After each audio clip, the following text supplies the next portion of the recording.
Welcome to the recorded lecture, the second recorded lecture actually, for Module 4, Industrial Ventilation. And today we're going to get our first glimpse at the velocity pressure method calculation sheets. And it's a sheet that's commonly used in the design of local exhaust ventilation systems.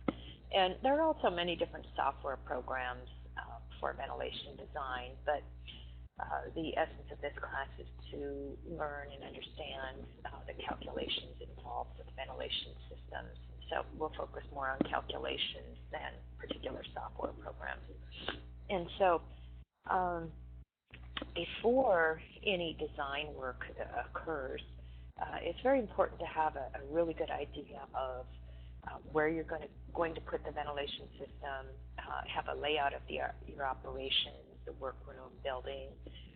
You want to sketch out the duct system in terms of where the hood will be in relation to sections of duct work and where the air cleaner and fan will be. And you also want to design or sketch the type of hood you're going to use. And it's also really crucial to know what type of contaminant you're picking up or you're trying to capture. And because capture velocities are an important component of that, capture velocities, as we discussed previously, are unique for particular contaminants, and we want to ensure that based on how far away our capture point is from the hood, we want to ensure that we're designing with an adequate volume flow rate Q to capture the contaminant and draw it into the hood. So we learned how to calculate a Q in previous modules based on the capture velocity of our contaminant, what the contaminant is, and how far away it is from the hood. And the location and method of air distribution devices is important as well, or replacement air distribution devices. If we have several hoods in our facility and we're drawing out so many CFM with each hood, we want to ensure that we have makeup air coming into our facility to have equal CFM so that we don't create a negative pressure situation within our room or our facility.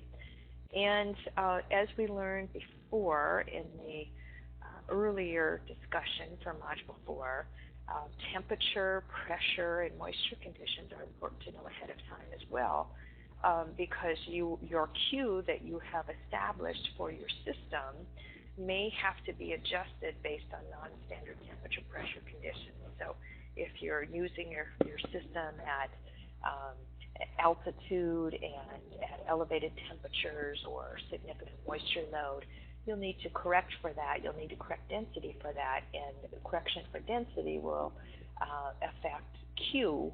So your Q actual can be a little different than, or substantially different in some cases, than your Q standard. And so this method is referred to as the velocity pressure method calculation, and that's what our ACGIH textbook focuses on. There are also different methods for ventilation design, but I would venture to say that the velocity pressure method calculation worksheet is probably the most common. And it's based on the fact that when we move air through a system, there are frictional losses, dynamic fitting losses in the ducts and in the hoods, and they're a function of the velocity pressure and are calculated by a loss coefficient multiplied by velocity pressure. We've been doing this all along. We might not have realized it, but we found or learned how to calculate losses for hoods based on a loss factor F multiplied by velocity pressure to give us hood entry loss. We found losses for straight section of ductwork, losses for elbows, losses for branch entries, contraction losses. And then we also learned that with an expansion, we actually regain some of our static pressure loss. And so this slide, although it's a bit of a summary what we've already discussed, it's just a refresher that all along we've been using velocity pressure method calculations. We've just been using them in baby steps. And so again, we found loss coefficient for the hood, multiplied it by velocity pressure for hood entry loss. We learned how to calculate straight section of ductwork losses, both with a calculation method and a table method. And elbow losses, we know that when a branch entry comes in, There's some turbulence that occurs and some loss that occurs within that branch. And again, contractions and expansions, either we additional loss or a regain. So in terms of the velocity pressure method calculation, how do we begin? We're going to be using a worksheet. And the first thing we do or we need to have is determine what volume flow rate we're going to have for the hood. And again, we learned how to do that by looking at the capture velocity for our contaminant, how far away the contaminant is from the hood, and then calculating a Q based on the hood type. And so that's our first step, determine Q. And then once we have Q, we need to determine what the duct diameter will be. And if we remember that Q is equal to VA, excuse me please, I'm just getting over a cold. If we remember that Q is equal to VA, and we know the duct transport velocity for our contaminant from table 5.1, we can find, based on the duct transport velocity and the Q for our system, we can find the area of our ductwork, and then we relate that area to a particular duct diameter. We usually want the duct diameter to be in increments of inches. We don't want to design a system and say something like, oh, the prescribed duct diameter for a system is 10.78 inches, because ordering a 10.78 inch diameter duct from a local tin shop or wherever it is we are buying our duct work will be very expensive. We want to get it in terms of individual increments, and there are more common sizes that are typically the least expensive. So, if we went with a 4-inch or 6-inch duct, or 8-inch, those are some of the more common sizes, but we want to at least get it in individual increments of inches. And we want to calculate the hood entry loss. Once we have the hood entry loss, we can calculate static pressure of the hood. We want to calculate the friction loss factor for our ductwork, and that's the just moving air through straight sections of ductwork. We multiply that friction loss by the length of the duct. We determine if we have elbows or other fittings with losses, and we add then the straight section of ductwork losses, elbow losses, and then multiply by velocity pressure. And so what we have then is the loss associated with particular sections of the ductwork. And if we have, or once we have the loss for the ductwork, we add that to the loss associated with the hood, and we take into account the loss associated with a particular air pollution device, and we just add as we go, adding up the cumulative static pressure loss. And our ultimate goal is to get up to the fan and even the section of ductwork past the fan. And in the next module, we'll be calculating, based on losses up to the fan and post-fan, we will be calculating fan static pressure and fan total pressure. And once we know the total losses in terms of fan total pressure or fan static pressure up to the fan, we will learn how to select a fan. And again, that's our main point here. We know we have a particular Q we need to deliver, but in order to ensure that we're achieving the capture velocity we want and the duct transport velocity we want, we have to ensure that we're accounting for all the losses along the way. And so that's what we're doing with the velocity pressure method calculation sheet. And again, we're going to add these losses up, and we'll be considering them in terms of the calculation of fan total and fan static pressure. And the total static pressure that we get by adding these losses up is defined as, or represents, the energy required to accelerate and move air through the branch at the desired flow rate Q. And so there are several examples within your textbook of using the velocity pressure method calculation sheet. And then I have my own example because I like to start out with baby steps, and I like to simplify the process a bit, and then we'll expand as we go. But there's a pretty good one in your textbook, figure 9.5, and then the associated velocity pressure method calculation sheet that's on the very next page from figure 9.5. And this is found in your textbook in, of course, chapter 9. And so if you look at the very top of this figure, you'll see a sketch of a, let me just circle this here. You'll see a sketch of a system. We see a hood, it's a grinding hood, and then past the grinding hood there's a section labeled A to B, and that's the section of ductwork from the grinding hood to the air cleaner. And it's 15 feet of ductwork, and it's 4 inches in diameter.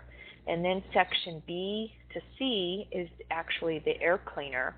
Section C to D is the little section past the air cleaner, between the air cleaner and the fan. Excuse me. And then on the line below, or the lines below, we see that in terms of losses, there's a 0 line here. Okay, and so when we look at static pressure and total pressure, we have negative static pressure created at the hood and negative static pressure that continues to, we add up our static pressure losses as we go through the ductwork, and then we have a pretty major drop in static pressure associated with the air cleaner, and still additional static pressure loss past the air cleaner.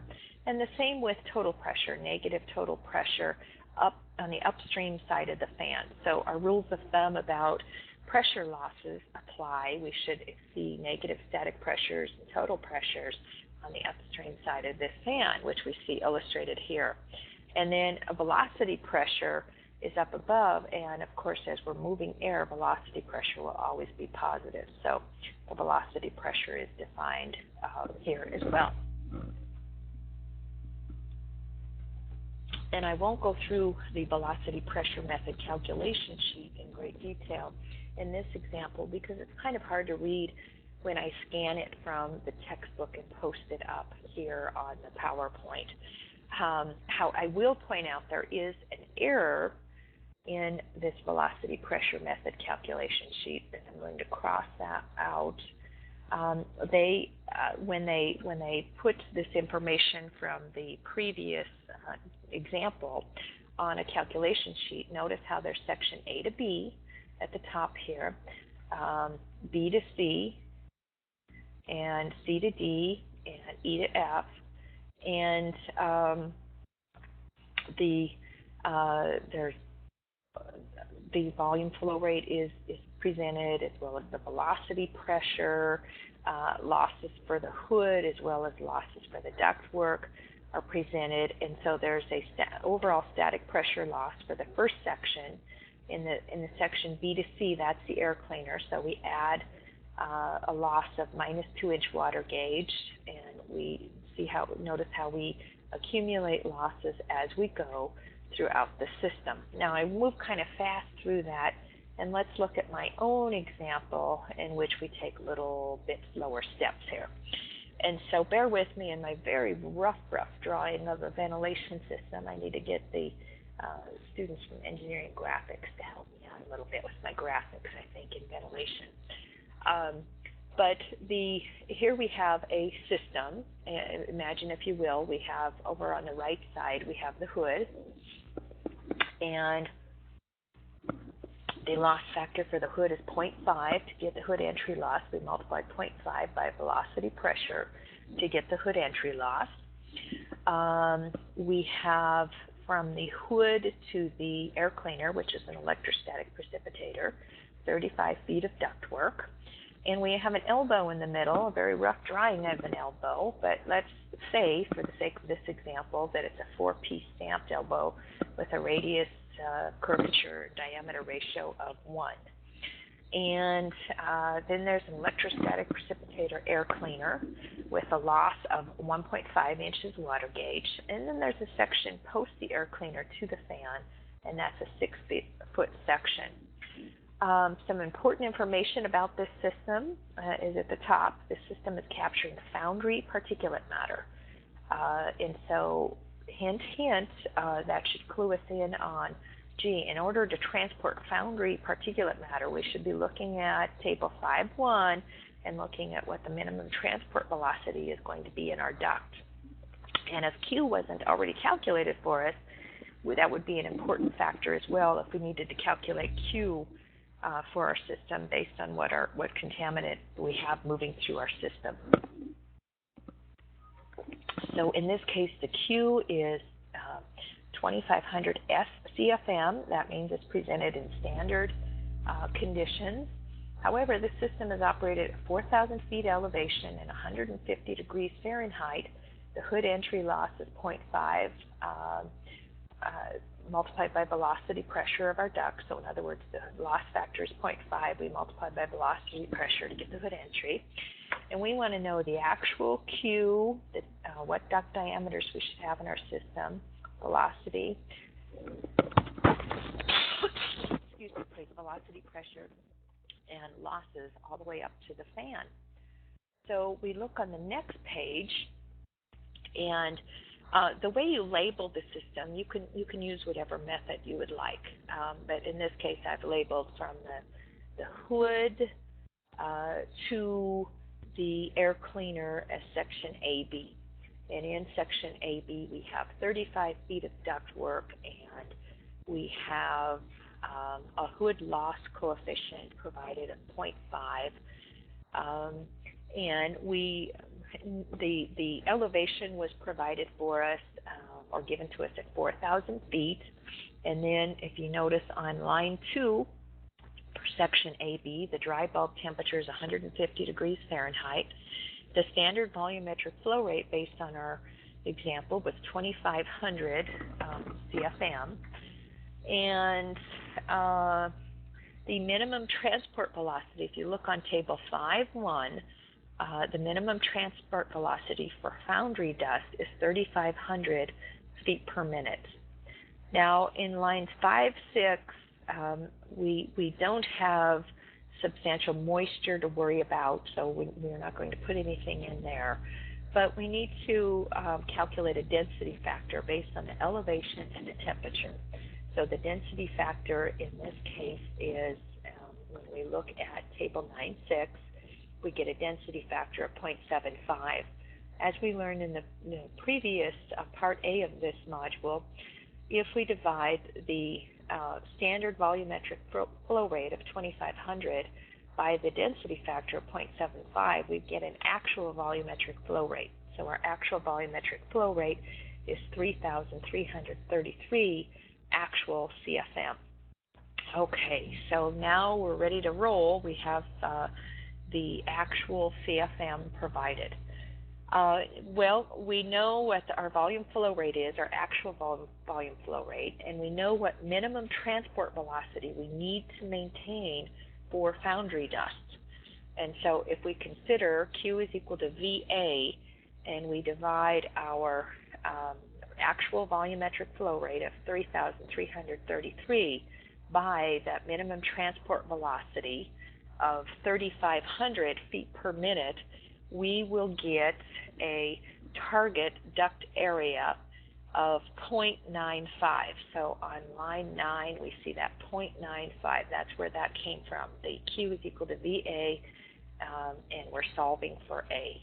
Now, if we consider an area of 0.95, if we back calculate what the radius is associated with that in inches and what the diameter is associated with in inches, we'll get a diameter of 13.2 inches. So I'd like you to actually, when you're done listening to this recorded lecture, go back and back calculate that. An area of 0.95 is equivalent if we know that area is equal to pi r squared, and we solve for r and then multiply by 2 for diameter and convert to inches, that's equivalent to 13.2 inches. Now, if we went to our local tin shop and said, hey, I'd like to purchase some duct work and I want it to be 13.2 inches in diameter, It's a very non-standard size. It would be extremely expensive. So we want to keep that in increments of inches. So let's bring it down to the closest inch, and that's 13 inches. So if we bring that down to 13 inches, the actual area associated with 13 inches, if we convert diameter to area, is 0.92. So what we see on line 11 is 0.92. That's our actual area. Now, if we consider that Q is equal to VA, and we divide our actual volumetric flow rate from line 8 by our actual area, we'll get a duct velocity of 3,622. So this should be our duct velocity that we see for air moving through our system. It's always a good idea to go back and check, does this duct velocity meet our minimum duct velocity requirements? We set our minimum was 3,500 feet per minute, and we're at 3,622 feet per minute, and so it meets our minimum. It's not much over. It should be a good design. Now we convert velocity to velocity pressure. Don't forget when you make this conversion, since we're at non-standard temperature pressure conditions, to include a density factor.